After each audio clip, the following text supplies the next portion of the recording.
L'MP Diaspora s'est fait le devoir de vous rassembler encore ce matin par rapport à l'édition de l'année dernière concernant l'entrepreneuriat.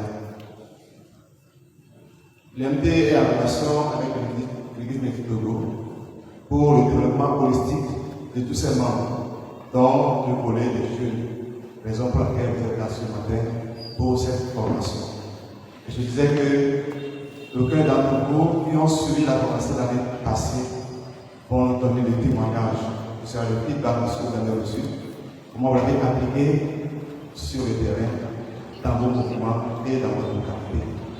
Donc, au nom de l'Église, au nom du président du Conseil, je déclare ouvert les travaux de votre formation. Merci.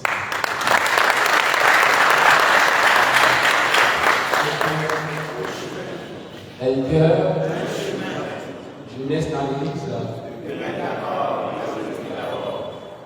Demain, d'accord. Mais aujourd'hui, d'accord. Les activités commencent aujourd'hui.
ta ko no be na ko ta na bo no be seme na no no tete no ada be do yo ka ta wa wala ko no baba ni to ye ta ko no de sia de ta et Jésus Christ au bon comme amen.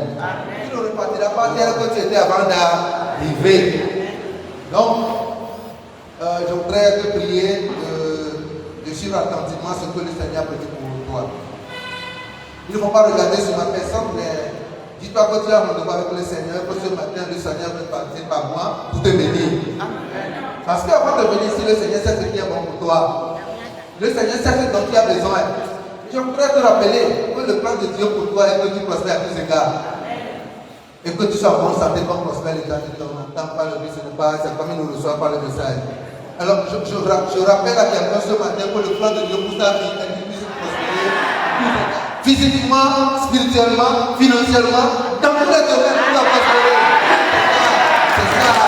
Le plan de Dieu pour toi. Mais notez une chose, Dieu dit mon peuple périt faute de connaissance. C'est pour cette raison que nous sommes ici ce matin. Vous savez, une chose est le souhait pour nous, mais pour sa concrétisation, nous avons un devoir. Vous n'avez pas compris. Si ton papa te dit que je voudrais que tu ailles à l'école, tu deviens médecin comme nos grands frères, tu deviens docteur, et il est prêt à financer tes études, mais toi-même tu ne te mets pas au travail, tu fais la paresse à l'école, est-ce que tu peux réussir pour devenir comme eux? Ça veut dire que le plan de Dieu pour ces enfants est que nous soyons réussis dans tous les domaines. Mais il dit, à nos résolutions répondra le... Je n'ai pas écouté. On dit, à tes résolutions répondra le... C'est comme les Bibles à moi. Je vous ai enseigné ça l'année passée. À tes résolutions répondra le succès. Je voudrais juste te motiver pour te dire que nos frères et sœurs qui ont mis ce projet en jeu, ceux qui ont initié ce projet, ils ont des objectifs nobles. Mais leur projet ne pourra pas aboutir si vous qui êtes bénéficiaire, vous n'êtes pas engagé.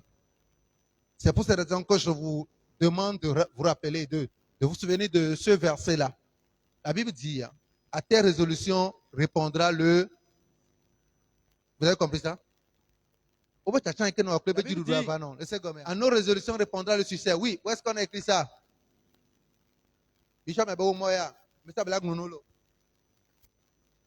Job 22, 28. Le livre de Job, chapitre 22, verset 28. À tes résolutions répondra le succès. Sur tes sentiers brillera la lumière. Cela voudra dire que quoi? Nous sommes des chrétiens, nous venons à l'église, le pasteur nous enseigne et il nous montre beaucoup de choses. Mais nous ne pourrons pas réussir si nous ne sommes pas disciplinés. Et quand j'ai dit tout à l'heure que Dieu souhaite que tu prospères à tous égards, on a l'habitude de dire Amen. Oui, tu as dit Amen, mais ça ne va pas se réaliser comme ça. On dit il souhaite, ça ne veut pas dire que c'est automatique. Ça veut dire que tu as un travail à faire. C'est comme ça on va à l'église. Quand nous enseignons, on dit Amen, Amen, mais nous avons un travail à faire. Je vous ai dit que ce projet ne réussira pas si nous ne sommes pas engagés. Nous devons travailler. Nous devons observer une discipline totale pour l'aboutissement heureux de ce projet. C'est pour cette raison que ce matin, je vais rentrer un peu, mon enseignement sera un peu approfondi, pour vous permettre de comprendre ce qu'il faut pour réussir une entreprise, mais ce que vous devez être aussi pour réussir une entreprise. Ce n'est pas la même chose. Je vais vous montrer ce matin. D'ici midi, vous allez comprendre cela. Je dis, ce qu'il faut connaître pour réussir son entreprise et ce qu'il faut être pour réussir son entreprise, ce n'est pas la même chose. Mais les deux vont de pair. Et si un manque, vous ne pouvez pas réussir. Donc ce matin, je vous prierai d'être serein. Je vous inviterai aussi à participer à la formation, parce que c'est important pour moi. C'est important pour vous, c'est important pour les initiateurs du projet. Parce qu'à cause de vous, les gens ont laissé leur agenda. Ils ont tout fait pour être au Togo durant ce mois de juillet. Pour assister à notre communication était essentiellement focalisée sur la motivation, les raisons en tant que chrétiens, comment nous pouvons comprendre l'importance de l'entrepreneuriat, ce que la Bible dit par rapport à l'entrepreneuriat, et ce qu'un entrepreneur est, tout ça. On avait dit ça l'année passée. OK? Alors, on avait utilisé des versets bibliques pour même appuyer notre communication. Vous vous souvenez, non? Vous vous souvenez? Ceux qui étaient là. D'accord? Donc, ce matin, je pense que notre communication, c'est une suite logique de ce qui a été fait. Alors, si on vous fait une communication pour vous motiver, qu'est-ce qu'on attend de vous? On attend de vous un engagement. OK? Ou bien, on est venu vous sensibiliser, vous motiver. Maintenant, si vous avez compris et que vous voulez vous engager, on est là maintenant. On est venu vous donner l'information pour vous motiver. Vous devez vous engager avant d'être accompagné. Parce que si vous n'êtes pas engagé, l'accompagnement ne peut pas marcher. C'est comme vous ne voulez pas quelque chose, on va faire quoi? Est-ce que vous êtes prêt à vous engager? Qui est prêt à devenir entrepreneur ici? Nous allons revenir un peu sur les généralités, puisqu'il y a assez de nouveaux parmi nous aujourd'hui. Il faudrait qu'on revienne un peu sur les généralités avant d'évoluer, pour vous permettre de mieux comprendre. C'est bon? OK. Alors, il y a beaucoup de définitions qu'on va vous donner quand on veut définir l'entrepreneur. Mais moi, je suis là pour vous expliquer quelque chose de très simple. OK? Et vous allez voir que, il va vous montrer ça. Un entrepreneur, celui ou celle, ça peut être un homme ou bien une femme, qui, de par son imagination, arrive à trouver des solutions aux besoins des autres. Ah, cette définition aux étudiants, tout simplement, pour les amener à comprendre qu'on ne crée pas l'entreprise dans le vide. Si vous décidez de devenir entrepreneur, c'est que vous êtes là pour proposer des solutions aux besoins des gens. C'est cette solution-là qui est votre produit que vous allez vendre aux gens. N'est-ce pas? Ça peut être un bien matériel ou bien des services. C'est que votre connaissance. Ah, il y a un frère, parmi les responsables, il y a un qui est médecin certainement. S'il crée par exemple sa clinique, il peut travailler pour l'État. Là, il est employé, il est fonctionnaire de l'État, mais il peut créer sa clinique aussi. S'il crée sa clinique, c'est pourquoi? C'est pour que les gens qui sont malades viennent chez lui pour ou bien, ça veut dire que des gens sont malades, c'est leur besoin. Tout comme celui qui vend aussi. Je l'ai dit, j'ai donné cette définition juste pour vous attirer votre attention. Alors, je vais vous donner un exemple. J'ai donné un exemple. Un cordonnier. Un cordonnier est un entrepreneur, non? Qu'est-ce qu'il propose aux gens? Les chaussures. Qui n'a pas porté des chaussures pour venir ici? Vous voyez que la plupart de nos chaussures là sont des chaussures importées. Pourtant, chaque jour, vous allez au marché pour acheter des chaussures. Mais pourquoi ne font pas dans ce domaine pour que beaucoup de jeunes deviennent cordonniers, produire des chaussures? Pourquoi préférez-vous aller faire la gestion ou bien le droit au lieu d'apprendre la cordonnerie pour devenir entrepreneur? Ça veut dire que même quand je fais la gestion, j'ai appris la comptabilité, je peux apprendre la cordonnerie, créer mon entreprise et utiliser mes connaissances en gestion pour gérer mon entreprise. C'est ce que vous devez savoir aujourd'hui. Si je suis même allé faire le marketing à l'école, je n'ai pas forcément besoin d'attendre pour vendre mes compétences à une entreprise. Je peux initier quelque chose et utiliser mes connaissances en marketing pour pouvoir développer mon business. Donc, si on va à l'université, c'est bon. OK? C'est bon d'aller à l'école. Regardez, je prends un autre, boulanger. Un boulanger, c'est un entrepreneur aussi, non? Souvent, quand on fait le droit, on fait la gestion, on se croit plus supérieur que ces gens-là. C'est des métiers que nous négligeons. Je vais faire la licence en gestion. Et pendant 3 ans, je suis à la maison, je chôme. Pourtant, les gens ont besoin du pain dans mon quartier. Qu'est-ce qui m'empêche d'aller pour quelques mois? Parce qu'on a pensé que c'est quand on va à l'école, on apprend des choses classiques. Ah, il fait le droit, il fait la gestion, il est en sociologie, il est en quoi? Bon, je ne sais pas encore quoi. Il y a des jeunes même qui sont nés à Lomé, mais ils sont partis faire l'agronomie. Ils ne peuvent même pas aller à l'intérieur du pays pour faire leur travail. Parce que, et puis bon, on étudie juste pour avoir le diplôme. Non. Un boulanger, c'est un entrepreneur. Vous voyez ce qu'il fabrique, non? Oui, non? C'est un entrepreneur. C'est le fait qu'on a laissé les métiers et qu'on est allé à l'école de manière classique. J'ai fait le secrétariat, j'ai fait le commerce international. Il n'a même pas le passeport. Hein. Alors, donc ici, c'est qu'il est fier. Voilà, c'est des choses. J'ai fait action commerciale, force de vente. J'ai fait, voilà. Et ça les intéresse. C'est bon. Regardez un boulanger. C'est un entrepreneur. Il vous propose des pains. Et le matin, les organisateurs vont aller acheter ça chez elle.